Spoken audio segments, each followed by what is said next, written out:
heureux, frères et sœurs, d'être justement encore dans cet itinéraire, particulièrement aujourd'hui, c'est la fête de Notre-Dame de Lourdes, donc sous la protection de la Vierge Marie, on va parler aujourd'hui des un autre sacrement. Vous savez, on a commencé justement avec le baptême, l'Eucharistie. Aujourd'hui, on termine avec les sacrements de l'initiation chrétienne, c'est-à-dire la confirmation.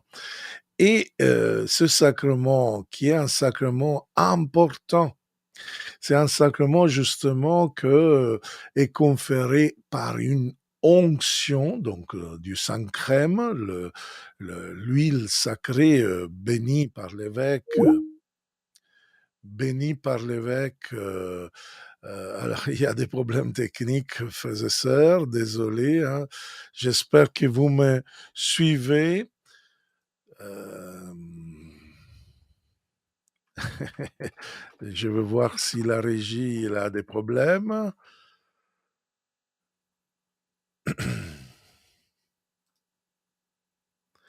Alors,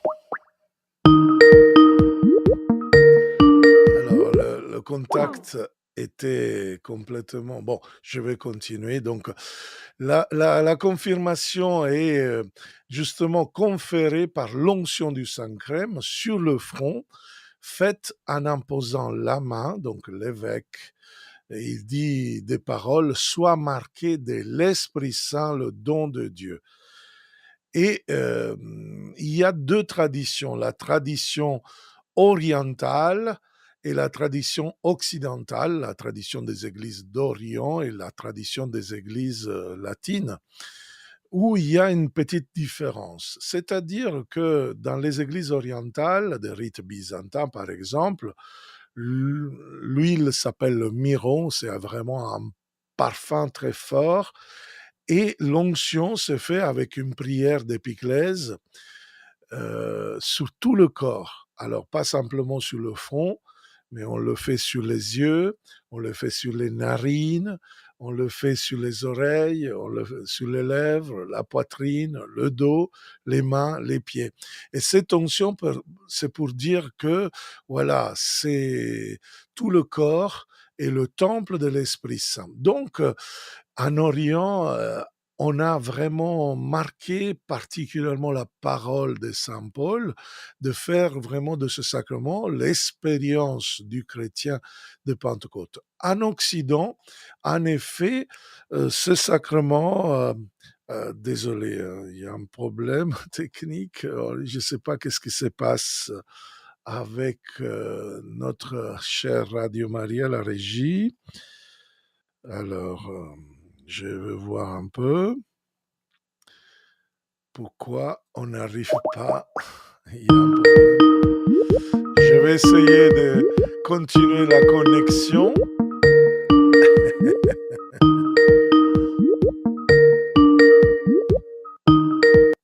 Bon, il y a des soucis justement dans la transmission. Alors, et je veux voir un peu qu'est-ce qui se passe. Mais en tout cas, il y a un bon combat. Il y a un bon combat. Alors, et ça, c'est la technique parfois qui ne marche pas trop. Et si vous m'appelez, on va recommencer parce que là, c'est tombé. Donc, appelez-moi en Skype et on continue. Bon. Très bien. Alors, je continue parce que je suis en direct. Là, les gens me suivent. Très bien. Alors, on va continuer. Radio Maria a quelques soucis. La régie technique est tombée. Donc, on va recommencer à un autre moment.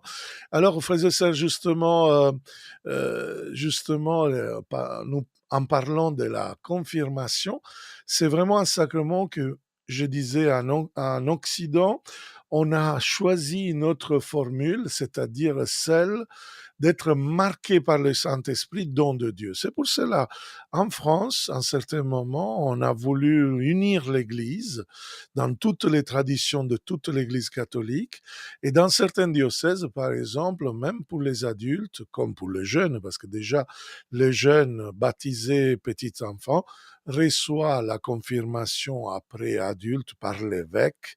Et comme ça, on va faire un lien dans l'Église avec l'évêque, un lien missionnaire pour recevoir une force avec l'illumination de la conscience. Et donc, c'est pour cela qu'on met l'onction dans le front, justement pour ce cheminement qui va démarrer de prise de conscience de son appel, de sa mission. Alors, justement, avec le baptême et avec l'Eucharistie, la confirmation est vraiment le sacrement qui forme un unique événement salvifique dans lequel nous sommes insérés en Jésus.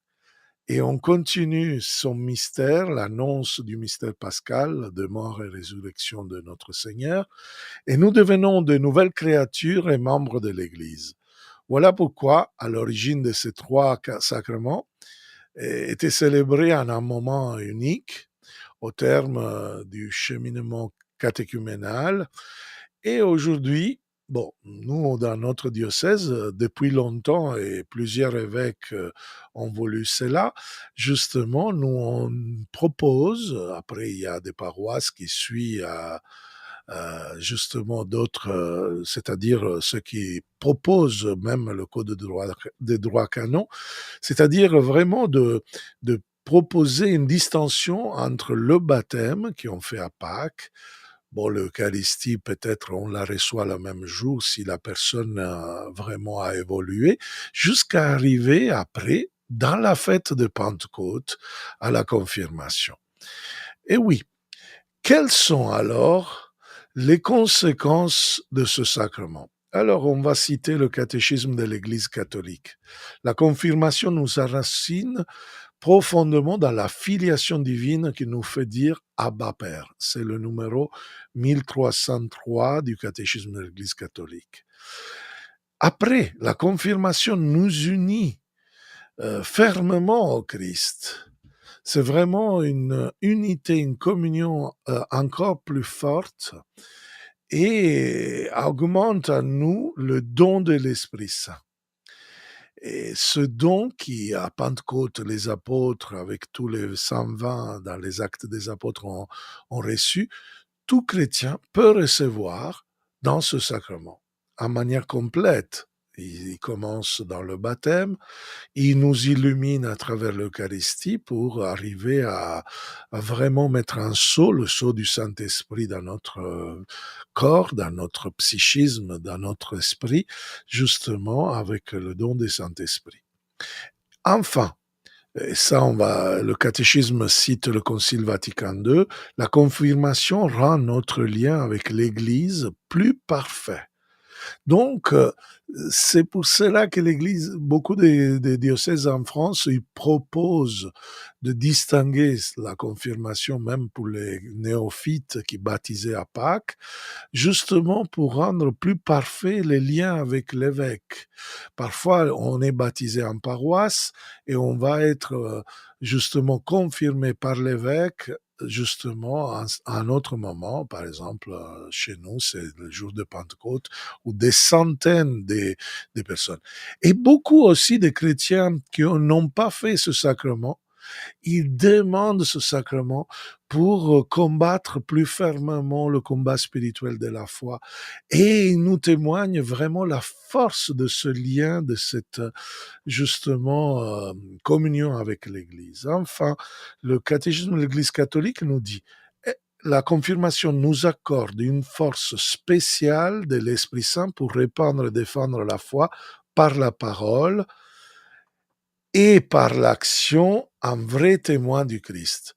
C'est-à-dire, à partir de ce moment, on commence notre mission, notre appel, notre vocation pour confesser vaillamment le nom du Christ et pour ne jamais éprouver de la honte à l'égard de la croix. C'est magnifique. C'est le catéchisme de l'Église catholique numéro 1303. Alors, vous comprenez bien, confirmation nous rappelle que ce sacrement fait croître la grâce baptismale, comme on a dit.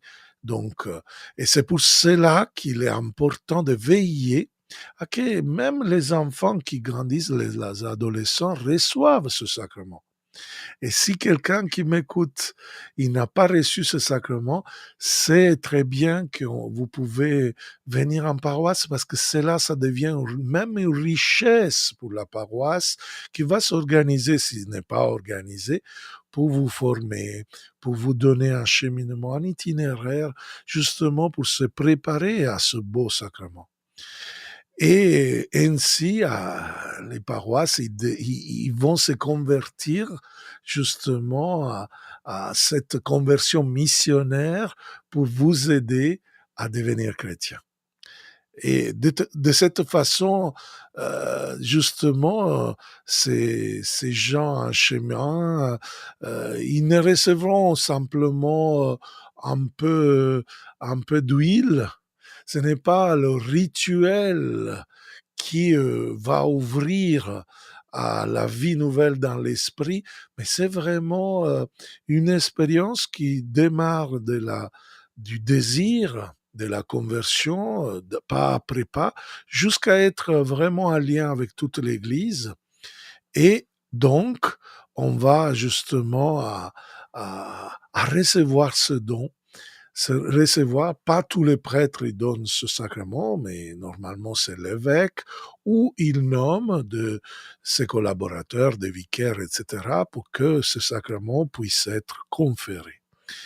Naturellement, il est important d'offrir aux confirmants une bonne préparation, j'insiste dessus, dont l'objectif est de conduire ces confirmants à une adhésion personnelle à la foi de Jésus, à la foi en Jésus. Réveiller l'appartenance de l'Église et vraiment les propulser à répondre à l'appel de Dieu. Vraiment, comme tous les sacrements, la confirmation n'est pas l'œuvre des hommes, mais l'œuvre de Dieu dans l'Église, qui prend soin de notre vie, qui nous modelant à l'image de son Fils pour nous rendre capables d'aimer comme lui. Dieu fait cela en répandant en nous son Esprit Saint, dont l'action envahit toute la personne et toute sa vie, comme cela se manifeste à travers les 7 dons de l'Esprit Saint. Donc, c'est l'expérience de la Pentecôte, comme je vous disais, comme l'Écriture sainte nous raconte dans les actes des apôtres. Et donc, nous voulons vraiment, justement, vivre avec sagesse, intelligence, les conseils, la force, la science, la piété, la crainte de Dieu. Et ces dons nous sont précisément donnés dans l'Esprit Saint, dans le sacrement des confirmations. Et justement, l'Esprit Saint dans nos cœurs est fondamental, frères et sœurs. L'Esprit Saint nous permet pas simplement de agir, mais l'Esprit Saint nous rend possible d'être, comme je vous disais, unis au Christ et permettre au Christ, à travers notre vie, de répandre cette onction, ce parfum du Christ. Justement, c'est là le lieu de notre mission, de notre vocation. C'est pour ça que les jeunes, les adolescents, c'est très important qu'ils reçoivent ça pour venir en contre à une normalité dans l'Église. Parfois, on se plaint beaucoup du manque de vocation, mais si vraiment nous soignons bien l'initiation chrétienne des jeunes, des enfants, comme des adultes, nous savons bien que le Christ continue à appeler d'autres à la mission dans l'Église et de faire ce cadeau incroyable, ce cadeau vraiment inouï, merveilleux, qui est vraiment le don du Saint-Esprit dans notre vie. Et c'est vraiment ça. Saint Paul, dans la 2e lettre aux Corinthiens, chapitre 1er, verset 21 22, il dit: «C'est lui qui nous rend solides pour le Christ dans nos relations avec vous. C'est lui qui nous a consacrés, c'est Dieu. Il nous a marqués de son sceau et il a mis dans son cœur l'esprit premier avance sur ses dons.» C'est vraiment ce sceau de l'Esprit Saint.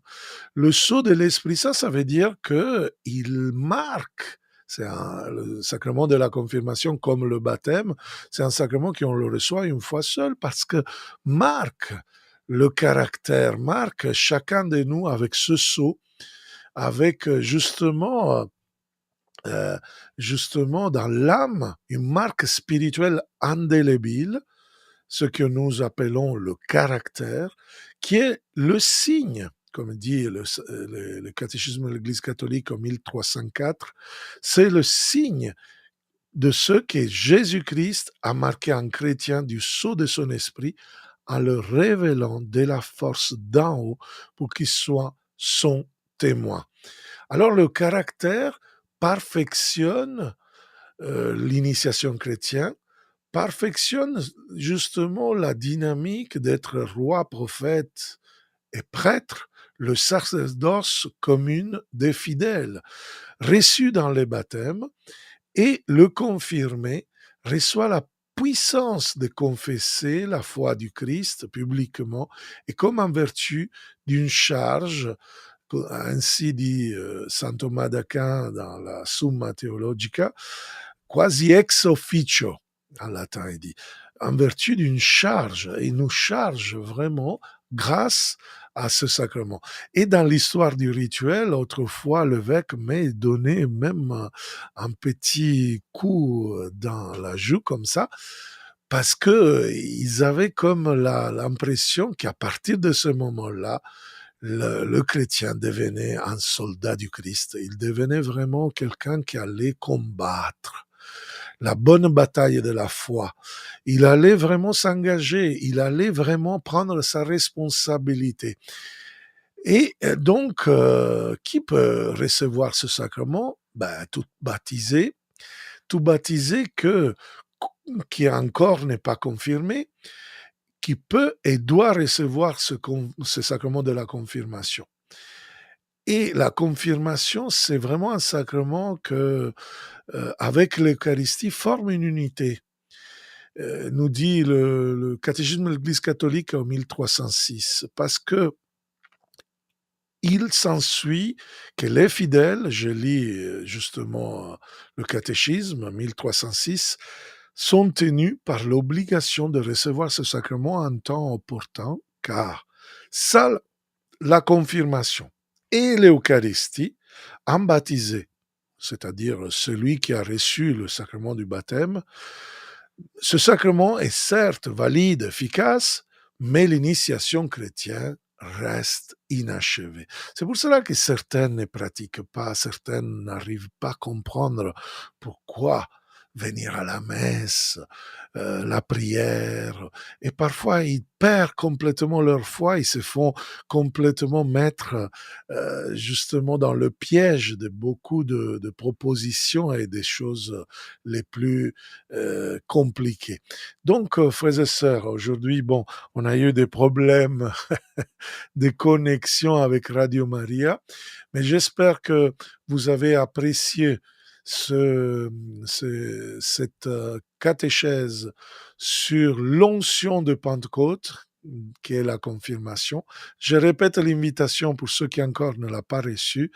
Demandez-la, venez dans vos paroisses, dans ces communautés chrétiennes qui attendent vraiment avec hâte, avec joie, vraiment que quelqu'un puisse demander ces sacrements, parce que justement cela va rendre l'Église un mouvement missionnaire en continuité dans ce corps du Christ qui va continuer sa vie justement par ces sacrements de l'initiation chrétienne.